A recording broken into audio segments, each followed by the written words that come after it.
tudo bem não estar bem, né? E trazer esse diálogo para a interação com o gestor, com a liderança, com qualquer canal, e ser tratado como uma questão do ser humano. Nós temos fases, nós temos limites, né? E a gente precisa lidar nisso. É um ser humano que está no horário de trabalho, mas é um ser humano com todas as suas questões. E como é que a gente acolhe e tem empatia e lida e ajuda as pessoas a lidarem com isso.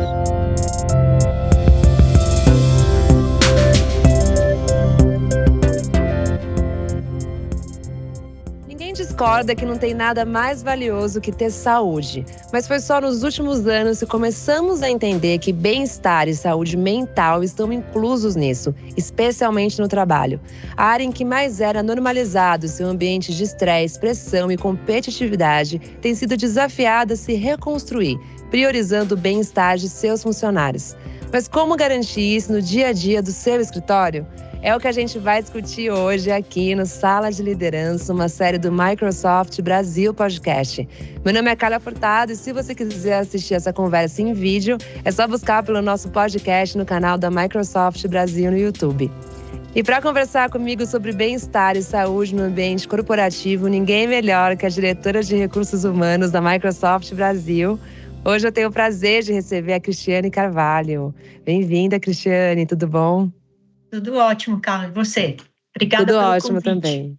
Que bom. Obrigada por estar aqui com a gente, a falar desse tema que eu pessoalmente adoro, acho muito importante. E eu tenho observado como ele foi uma crescente nos últimos anos, né? Porque eu sinto não, né? A gente observa. Eu, como jornalista, também sempre fui muito ligada nesses assuntos. E eu lembro que uns 7 anos atrás, talvez, quando eu levantava essa pauta em reuniões de pauta e afins, ainda era uma coisa, ok, a gente pode falar disso ou não. Mas aí os índices de depressão começaram a aumentar, a ansiedade é uma palavra que a gente fala muito, e aí vem um burnout. A gente começou a ficar mais ligado nisso no ambiente de trabalho, e aí chegou a pandemia, e esse assunto virou uma prioridade máxima. Então, tendo esse cenário em vista, o quanto você acha que a gente realmente avançou nesse tema e o quanto ainda falta ser considerado para a gente poder caminhar melhor? Então, eu acho que, como você comentou, Carla, o debate emergiu, né? Então, eram temas que de vez em quando a gente falava, quando tinha uma questão específica, quando os índices das empresas de estresse ou de burnout subiam, você trazia o tema à tona, mas realmente com a pandemia, com temas como a exaustão digital, da gente ficar tanto tempo na frente da tela do computador, nesse formato de trabalhar virtual, eu acho que o debate e a conscientização sobre o impacto da saúde e do bem-estar aumentou significantemente e veio para ficar. Porque quando a gente começa a conversar com as pessoas já têm uma consciência maior, no ambiente de trabalho não é diferente, e já não estão tão dispostas a fazer sacrifícios com o seu bem-estar, né, com a sua saúde mental. Então, eu acho que o grande avanço, sem dúvida, foi a conscientização da importância do tema. Eu acho que, em segundo lugar, outro avanço que a gente viu bastante foi a proliferação de soluções nesse campo, né? Eu acho que a gente viu várias health techs criando soluções, né, inovações, os próprios provedores de saúde destrinchando um pouco mais atendimentos personalizados. Então, a gente viu também um avanço considerável, acho que nos últimos, já vinha, mas eu acho que acelerou esse progresso de soluções e programas nesse campo. E eu acho que do lado das empresas, inevitavelmente, durante a pandemia, muitas adoções, né? Os funcionários os colaboradores começaram a dizer: estou aqui, estou com dificuldade, porque eu acho que agregou ainda o fator de isolamento social, que para nós, seres humanos, é muito difícil lidar. Para algumas pessoas significou ficar sozinho em casa vários meses, não tinham nem ao benefício da família, né, de outras pessoas dentro da casa. Então, eu acho que os avanços foram esses. O tema chegou para ficar, a sua importância é indiscutível, e isso movimentou o mercado e movimentou dentro das empresas e movimentou as pessoas a pensarem mais e considerarem na sua vida qual é o papel e o que elas querem em termos de bem-estar e saúde mental. E, Cristiane, você que é diretora de recursos humanos de uma empresa tão grande, né, como a Microsoft, como que você observou a dificuldade ou não de abrir esse caminho entre as lideranças, entre as equipes? Porque eu imagino que alguns anos atrás a máxima das empresas em geral era mais pressão, né? Então, se aquele funcionário não estava entregando muito, estava com desempenho abaixo do esperado, uma tendência que a gente estava muito acostumado a lidar é colocar mais pressão naquela pessoa. E hoje a gente entende que, na verdade, é necessário uma escuta, né? Uma sensibilidade maior, mas isso demorou para ser visto como uma estratégia real, né? As pessoas enxergavam que, na verdade, isso seria um atraso, ou, enfim, que era preciso mais e não menos. Foi difícil chegar nesse lugar que a gente está hoje? Eu acho que sim, e de novo a pandemia deu um choque de realidade, É. né? Porque o que a gente experimentou dentro da Microsoft foi, no início, todo mundo, a Microsoft já tinha políticas flexíveis, já tem a tecnologia para possibilitar isso, mas foi uma realidade totalmente diferente, né? Do que você ter um trabalho flexível. E todo mundo foi para casa, né, no lockdown, achando são 15 dias, depois são 30 dias, depois são 60, É. e aí se deu conta. E eu acho que muita gente, até por desconhecimento, transferiu o ritmo do presencial para a casa, né? Então a gente observou coisas, como é que eu faço para lidar com as crianças que também vieram para casa, para aqueles que tinham filhos, como é que eu faço para lidar com. Muitas vezes você não tinha mais ajuda com o almoço, com o jantar, com questões cotidianas da casa, e ao mesmo tempo com o trabalho que invadiu completamente, através da câmera, a sua casa. E aí a gente começou a observar que os protocolos que a gente tinha, né, no escritório e tudo mais, não funcionavam nesse novo esquema. Então, nós tivemos que dar uma pausa e repensar. Precisamos criar um protocolo para respeitar a hora do almoço, precisamos ter uma hora para terminar o trabalho. Líderes, façam check-ins antes de começar qualquer reunião ou qualquer interação um a um. Como você está, né? Observem sinais de exaustão, ou de burnout, ou de depressão. Depressão é mais difícil, Sim. mas de ansiedade, que a pessoa está muito ansiosa. Então, a gente teve que incorporar protocolos, né, que trouxessem essa questão para o centro, que a gente reaprendesse a trabalhar nesse novo formato, né? Porque todo mundo, de novo, foi jogado no formato, foi se virando como podia, até que começou a perceber sinais que a pandemia ia durar mais tempo, as práticas inicialmente adotadas não eram sustentáveis, e as pessoas estavam sofrendo de diferentes formas, cada um na sua, alguns com perdas de familiares, alguns com doenças, alguns com simplesmente o fato de não poder conviver. E o Então, medo a gente também, né? o medo, a insegurança, a incerteza, né, que traz bastante insegurança e ansiedade em si só. Então, a doença e o vírus e toda aquela incerteza já traziam. Então, a gente começou a conversar mais sobre esses assuntos com a liderança, com os funcionários, fizemos muitas palestras educativas, e eu acho que derrubar um pouco, Carlos, o mito que por muitos anos persistiram, de que o lugar do trabalho não é para falar dessas coisas, né? Total. Não é ok você falar, pode parecer muito vulnerável e fraqueza, e sinal de fraqueza muitas vezes, para falar eu não estou bem, e compartilhar isso com seu chefe, compartilhar isso com seus colegas de trabalho. Então, a Microsoft já num tema de trazer a saúde mental, tem um slogan que a gente vem falando, que é tudo bem não estar bem.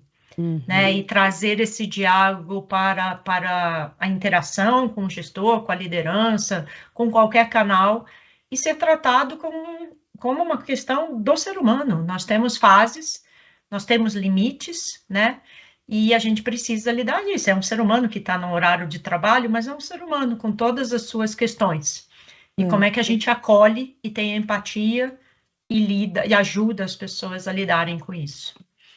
E eu imagino que para isso é muito importante ter um ambiente acolhedor, né? Porque, vamos supor, uma empresa que sempre teve um ambiente de muita pressão e não tem o hábito de falar sobre isso, de repente colocam um slogan assim, digamos assim, mas as pessoas ainda não estão praticando.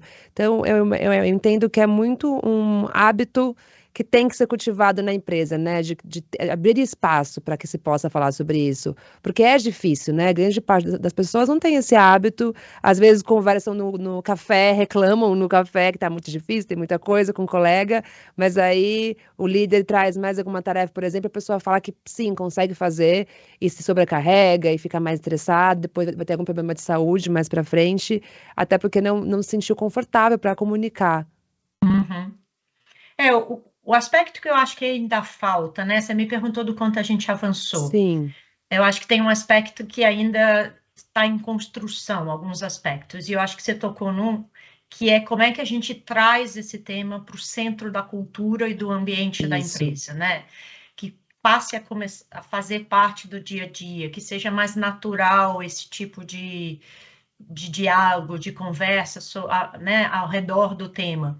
Então, eu acho que as empresas, né, começaram a adotar programas, atendimentos Uhum. especializados. A gente já tinha um programa, mas sem dúvida expandiu. Eu vi muitos colegas da área comentando que adotaram, que trouxeram isso.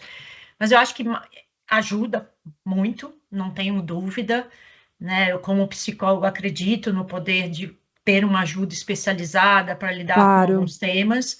Porém, eu acho que não é suficiente. Eu acho que a gente ainda o próprio indivíduo e as empresas e tudo mais ainda lidam com a reação ao que acontece, né? Então, por exemplo, alguém está estressado, alguém está com burnout, a gente indica os caminhos, os atendimentos, mas a gente às vezes só identifica o próprio, de novo, indivíduo ou a liderança em torno, ou os colegas, quando já está num quadro mais estabelecido e às vezes mais grave. A grande pergunta, eu acho, como é que a gente começa a trabalhar mais, e isso foi um avanço das últimas décadas na área da saúde física mesmo, né? Introduzimos os check-ups, as prevenções e tudo mais, e eu acho que a gente Uhum. precisa fazer esse movimento agora em termos de saúde mental e bem-estar. E a forma É. como eu vejo, assim, se você está vivendo uma vida equilibrada, considerando todos os aspectos, se você está se sentindo bem com o que você faz, com o seu ambiente do trabalho, ambiente de trabalho, a probabilidade de você estar vivendo uma fase mais de bem-estar é maior. E aí Uhum. isso pode te ajudar a estabelecer uma saúde mental. Então, eu acho que a cultura, o ambiente ainda precisa integrar coisas, né, ações de dia a dia que acolham e ajudam na prevenção. Quando é que é o limite? Cada um tem o seu limite, né? Cada Sim. pessoa tem Muito o seu, subjetivo, né?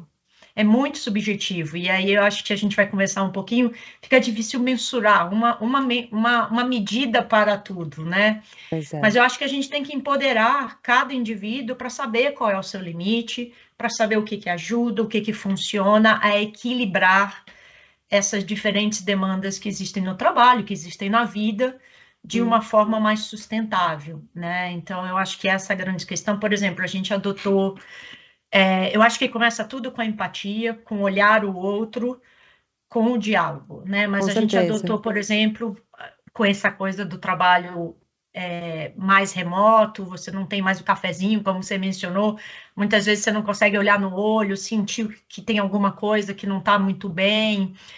Então, assim, a gente perdeu um pouco esses sinais. Com volta do trabalho híbrido, talvez você tenha um pouco disso, mas você não vai ter, como a gente tinha no passado, o tempo todo, né? A Certo. interação contínua. Então, a gente sugeriu, né, recomendou aos líderes falar, quando você está começando, faça os check-ins semanais, 2 vezes por semana, que é tão simples como estão as coisas na sua vida, né? E cada um, como vão as coisas com a família, se tem família, como é que você está a sua rotina, você está trabalhando até muito tarde, você gosta de exercício, você está se exercitando, o que que você está fazendo além do trabalho? Então, é uma conversa, um check-in que a gente chama, para sentir como é que está aquela pessoa, e não entrar direto na prioridade, na agenda do trabalho Uhum. e tudo mais. E talvez ali a pessoa se sinta, né, confortável em dividir, em compartilhar alguma coisa que não vai bem, e isso gera em outras ações. Então, essa é uma. A outra coisa que a gente vem trabalhando muito e está em voga, muito nas literaturas também, e você citou, é a questão do ambiente, né? A Uhum. segurança psicológica. Em inglês está se chamando psychology safety, né? Certo. Como é que a gente cria um ambiente onde as pessoas possam ser elas mesmas? Então, isso também significa não só a autenticidade, mas a vulnerabilidade. Dizer, olha, eu estou passando por um momento difícil, eu preciso de apoio, eu preciso disso, e saber que está tudo bem, não só compartilhar, mas como pedir ajuda. Uhum.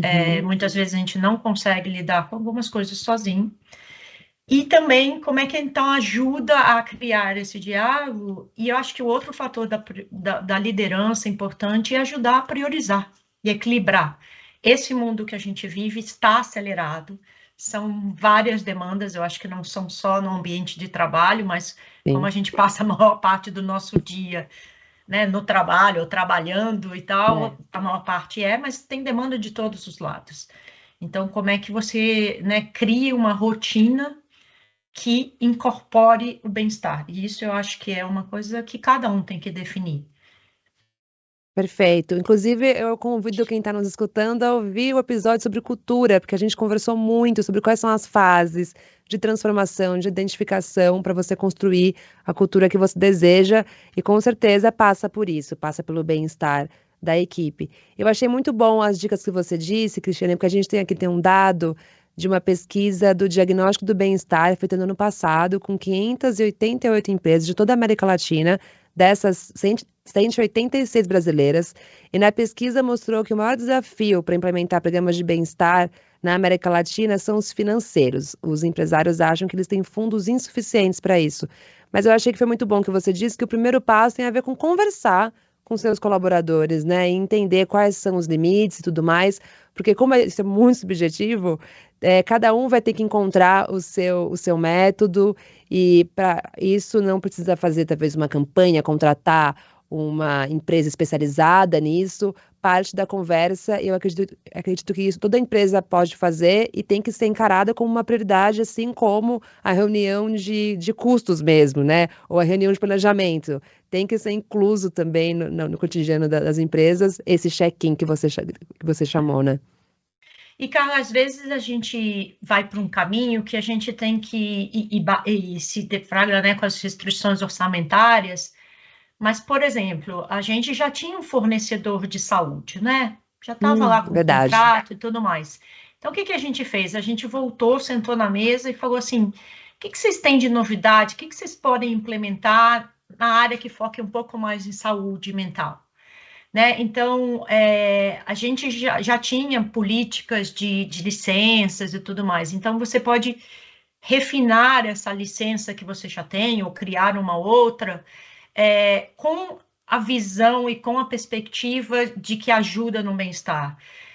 Você pode usar sua tecnologia existente, né? A tecnologia pode ser uma vilã e um aliado, a gente sabe disso, Sim. né? Uhum. Super. Mas do aspecto, por exemplo, a gente na Microsoft, a gente está falando agora no Teams e tudo mais, mas está criando plataformas que ajude o próprio colaborador através de insights, como é que foi a sua semana, como é que foi a sua agenda, aonde você dedicou tempo, você teve tempo para pensar, você teve tempo para pausar.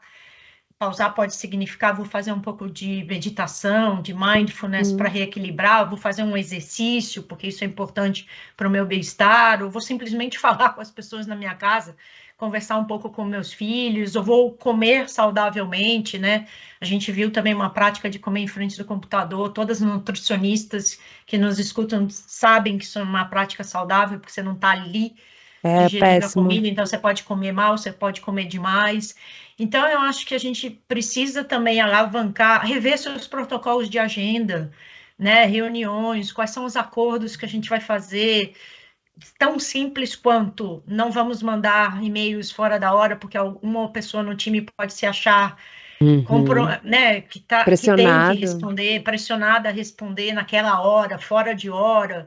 Então, eu acho que, assim, entre os fornecedores que já existem, que às vezes não é uma questão de aumentar o custo, mas de redefinir um programa, de redesenhar, e já está dentro do seu orçamento, até as rotinas de trabalho que existem, como fazer novos acordos, revisitar a agenda, e o uso de tecnologia, hoje tem soluções também de menor custo, né? Muitos apps, muitas coisas, mas como é que a gente ensina ou compartilha formas do autocuidado, da Uhum. autoidentificação?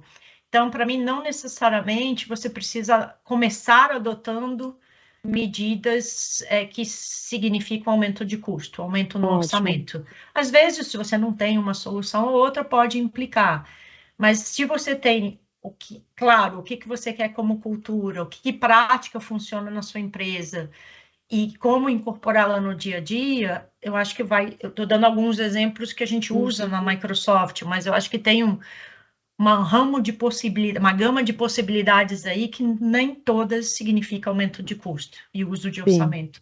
E coisa simples, né, como você mencionou, de não mandar e-mails fora do horário, já é muito transformador. Porque, como a gente falou antes, né, tem muito a ver com os hábitos da empresa, porque cada coisinha vai criando um ambiente que pode ser um ambiente tranquilo e de bem-estar, ou justamente o contrário. E como você também falou no começo, as pessoas estão priorizando isso, então também é um fator de retenção de talentos, né? Tem uma pesquisa Uhum, que a gente está comentando muito aqui nos podcasts, que é o Work Training Index Report 2022, que teve o foco no trabalho híbrido, né? Como fazer funcionar, que é o nosso maior desafio e vontade agora. E a pesquisa mostrou que as duas maiores razões das pessoas pedirem demissão no último ano foram bem-estar mental e falta de equilíbrio entre vida pessoal e trabalho. Ou seja, se a pessoa não encontra isso na empresa, ela não vai querer ficar. Ela vai querer sair e todo o investimento e a expectativa que a empresa tinha com esses colaboradores vai para o lixo, se eles não tiverem esse ambiente.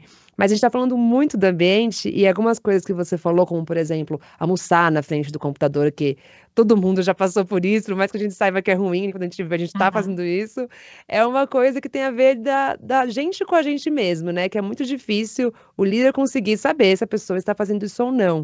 Então, como que você, como diretora de recursos humanos, pode aconselhar tantos líderes quanto os profissionais de recursos humanos a conseguirem direcionar as pessoas para terem hábitos mais saudáveis nesse sentido e também conseguir saber se está acontecendo ou não. Eu acredito que muitas das coisas que a gente prega, né, a gente deu algumas dicas, começam pelo exemplo. Então, muitas Ótimo. das minhas conversas, desde coisas práticas como qual foi a última vez que você tirou férias, né? Qual foi a última vez que você deu uma pausa, que você priorizou uma questão sua, sua pessoal ou da sua família. Então, eu acho que começa pelo exemplo. Se eu sou um colaborador e vejo toda hora meu líder, né, na frente da tela, não respeitando, marcando reuniões na hora do almoço, e não respeitando e comendo, né, um sanduíche, sei lá, o que seja, Uhum. à medida que faz a reunião, eu vou achar que aquele é o modelo, aquele é o que É. é aceito. Se eu for dizer não, porque isso não vale para mim, eu não vou ser aceito, né? Então, eu acho que muito dos rituais que a gente precisa reestabelecer, recontratar, né, para esse novo mundo de trabalho, até porque você falou, as pessoas estão equacionando outras prioridades, estão avaliando outras coisas para dizer vale a pena, não vale a pena ficar nesse lugar, ou ficar nessa cultura, ou ficar nesse ambiente de Uhum. trabalho. Eu acho que começa pelos rituais. Então, os exemplos são fundamentais, os protocolos. Então, eu acho que o líder, mesmo não estando perto, e muitas vezes não estará, precisa estabelecer a conversa e estar ok. Como é que está a sua rotina? Como é que está a sua agenda? O que é importante? As pessoas precisam se conhecer, né? Os líderes sempre precisaram, eu acho que é agora nessa dimensão também, né, Carla? Como é que você recupera a sua energia? Como é que se você regeneriza? Tem gente que é dançando, tem gente que é fazendo exercício, tem É. gente que é fazendo meditação, tem gente que é cozinhando. Cada Uhum. um tem uma forma preferida para recuperar a energia, sua sanidade mental, recarregar. E isso é importante. A gente acho que ignorou por muito tempo e aí viu infartos, AVCs nas extremidades ou burnouts. Então, eu acho que é uma questão de autocuidado. E a gente falar sobre isso. Autocuidado é tão importante quanto entregar resultado. autocuidado, você se conhecer e você saber seus limites é tão importante quanto você fazer o projeto AX, né? Isso, ao ser entendido e ser compartilhado, e muitas vezes eu acho que a liderança tem esse papel, a gestão tem esse papel de puxar essa conversa, porque algumas pessoas se sentem mais à vontade, outras não, como você disse, vai permitindo que você entenda. E eu acho que a flexibilidade que hoje a gente fala de tempo no trabalho, tempo no escritório, tempo em casa, né, e tudo mais, horário, que horas eu trabalho, passa também por entender que as pessoas têm necessidades diferentes. Então, bem-estar para mim pode ser uma coisa, para você pode ser completamente diferente. E como que eu construo esse caminho para o meu bem-estar, né? Para mim é sagrado tirar férias, né? É a forma que eu encontro, trabalho muito, longas horas, não me importa, final de semana, a não ser que aconteça alguma grave, é o meu momento de recarregar, fazer as coisas que eu gosto, né? Eu tenho 2 filhos, com meus filhos, com a minha família, ou aprendi na pandemia a jogar beach tênis, então curto, eu gosto de atividade física, é o meu momento, para eu poder estar o quê? Inteira de novo na segunda-feira e dar conta das demandas que tem. Então, eu acho que o autocuidado, o autorrespeito, né, ter responsabilidade com você mesmo é tão importante quanto todas as outras coisas que a gente, por anos, aprendeu no ambiente de trabalho. Nossa, e parece muito simples, né, quando a gente fala assim, mas eu sei que é uma coisa muito difícil. Eu acho que a mais difícil de todas é você saber reconhecer os seus limites, em primeiro lugar, e depois determiná-los, né? Aqui no podcast a gente fala com vários líderes e várias vezes a gente consegue ver a agenda deles para conseguir marcar o horário do podcast. E aí eu vejo agendas lotadíssimas. Então, eu fico pensando o quão difícil é conseguir 5 minutos, quantas pessoas. Muitas pessoas precisam do seu momento, e aí você marca uma coisa atrás da outra, você acha que vai dar conta, no final do dia você está esgotado, e eu acho que tem uma questão da gente começar a enxergar que é preciso, apesar de todas as tarefas, fazer uma pausa e não marcar uma reunião naquele momento. E isso vai muito de você dizer sim e estabelecer isso, como você disse, né? Não vou ver e-mails no final de semana, não vou vender minhas férias. E a partir disso, as coisas lentamente vão mudando. Eu estava imaginando esses dias que eu acho que daqui, sei lá, uns 100 anos, talvez, que tudo for muito diferente, e forem estudar a nossa geração, eles vão falar, eles eram muito loucos, porque eles tinham grandes problemas de saúde, eles morriam porque eles trabalhavam demais, e eles continuavam trabalhando demais, e marcando muitas coisas, e aumentando essa lista de tarefas. E eles simplesmente não percebiam que eles podiam escolher fazer diferente, né? É muito interessante, porque a gente fala muito sobre isso, mas eu vejo que na prática ainda é muito desafiador para todo mundo, porque a gente quer fazer tudo, né? A gente quer trabalhar muito, e muitas pessoas têm essa questão em relação à maternidade e paternidade. Tem muitas pesquisas que mostram que hoje em dia as pessoas estão querendo ter filhos mais tarde, porque elas têm muitos planos profissionais, principalmente, mas elas também não querem abrir mão disso. E aí, quando chega esse momento, também vira mais uma tarefa, fica muito cansativo, porque a gente quer abraçar o mundo, mas também não sabe fazer pausas. Acho que o nosso maior desafio é saber isso. Carla, é engraçado essa questão vou compartilhar um exemplo pessoal, né, da maternidade. Eu fui mãe com 41 anos. Eu sou mãe de gêmeos, né, já chegaram em dose dupla. E aí me fez, né, por um lado, sim, é mais uma atividade, né, mais uma responsabilidade, mas por outro lado, te faz repensar a sua rotina.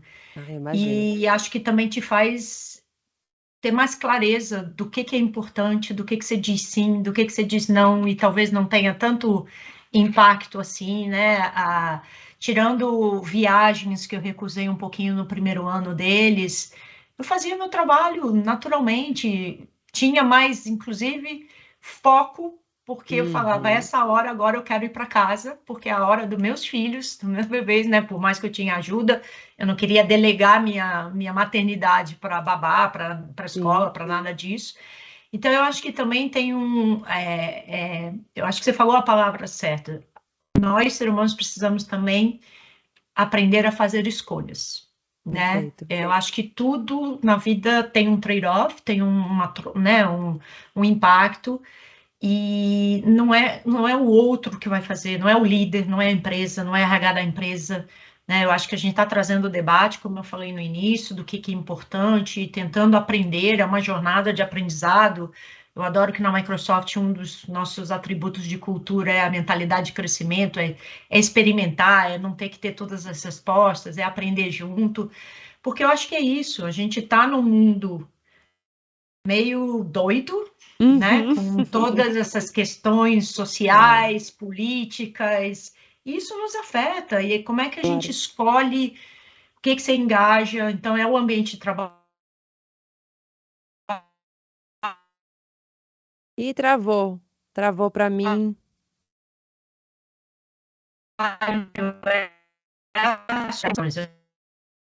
Travou para vocês? Voltou Eu estou agora. aqui, você está me ouvindo? Então vamos lá, da onde a Sim. gente retoma? Vocês editam depois? Eu vou Ai, continuar e a sim, gente a edita. gente edita. Pode Eu acho ser? que você pode tomar depois que você falou que o ser humano tem que aprender a fazer escolhas. Aí você falou, a gente está vivendo num mundo muito louco. E aí, e aí pode partir daí, Tá bom. porque travou mais ou E aí menos nesse momento. tá bom. Eu vou retomar daí então. Tá Um bom. mundo muito cheio de demandas da sociedade, não é só do nosso trabalho. A gente está falando muito aqui do ambiente corporativo, mas são as demandas sociais, né, da sociedade, do país, do mundo, coisas que a gente muitas vezes não controla, mas que nos afeta. Então, essa questão da escolha do que eu vou prestar atenção, do que eu vou me engajar com toda a energia, é igual ao ambiente de trabalho. Eu quero fazer o meu melhor trabalho, né? Mas a que custo?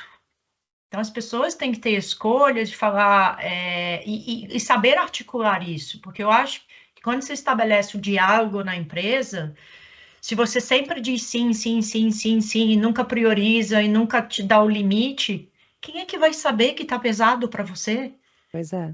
né? Só você tem, a gente falou um É. pouco disso, só você tem a real clareza do que é demais, do que está passando do limite, e se não tem, eu acho que outra coisa que a gente precisa começar a adotar é formas, ferramentas, né, trazer metodologias para que as pessoas reflitam sobre isso. Qual é o meu limite, até onde eu vou, até onde eu estou, escolhas conscientes, até onde eu estou disposto a Hum. entregar o que eu não quero sacrificar. É. Na medida, não, como você falou, Carla, não são coisas fáceis, mas eu acho que Sim. também não tem respostas fáceis, milagrosas para esse tipo de É, tema. não tem, não tem. Demanda se conhecer e querer, né? Querer se conhecer para poder que haja mais espaço interno e nos ambientes. E para a gente fechar falando de coisa boa, porque é muito bom. Saúde mental é uma coisa que todo mundo quer, mas é intenso porque a gente está nessa fase de transição. Mas justamente nessa transição a gente agora está voltando, né, para o escritório. E aí, como você disse, muitas pessoas sofreram com o isolamento. E para muitas pessoas fez falta a convivência com os colegas. Então, agora os escritórios estão querendo ser, inclusive, mais atraentes, né? Porque ainda estão entendendo como vai ser a política de será que eu vou, para que eu vou para o escritório? Eu vou toda semana, eu vou só para reunião. Então, é uma oportunidade, né, para criar um ambiente mais saudável, já que estamos vivendo um recomeço.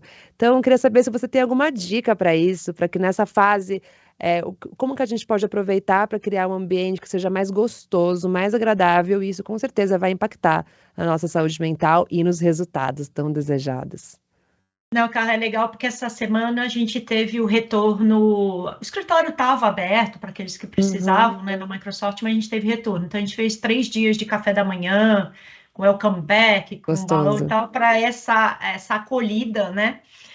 E aí, o nosso escritório já era, antes da pandemia, com áreas de colaboração, com baias abertas, então ele já tinha um outro formato de trabalho, mas eu acho que tem uma questão inevitável aí, é para quê? Para que ir ao escritório ou ir né, ao lugar ao evento, ao lugar do cliente, ao lugar do parceiro e tudo mais. E eu acho que a minha dica, de novo, é um diálogo. A gente tem dito para os líderes pensarem conjuntamente com seus times para estabelecer novos rituais nesse mundo. Então, conversas como a gente trabalha fazendo planejamento ou pensando numa solução nova, o que quer que seja, remotamente ou presencialmente? A gente sabe que o índice de trabalho anterior, de 2021, apontou que a pandemia, esse trabalho 100% de casa, trouxe vários ganhos, mas também trouxe perdas. E as perdas foram na inovação, na colaboração, na geração de novas ideias e novos produtos. Por quê? Porque depende mais do relacionamento, mais da presença de você captar todas as emoções, todas as expressões e tudo mais.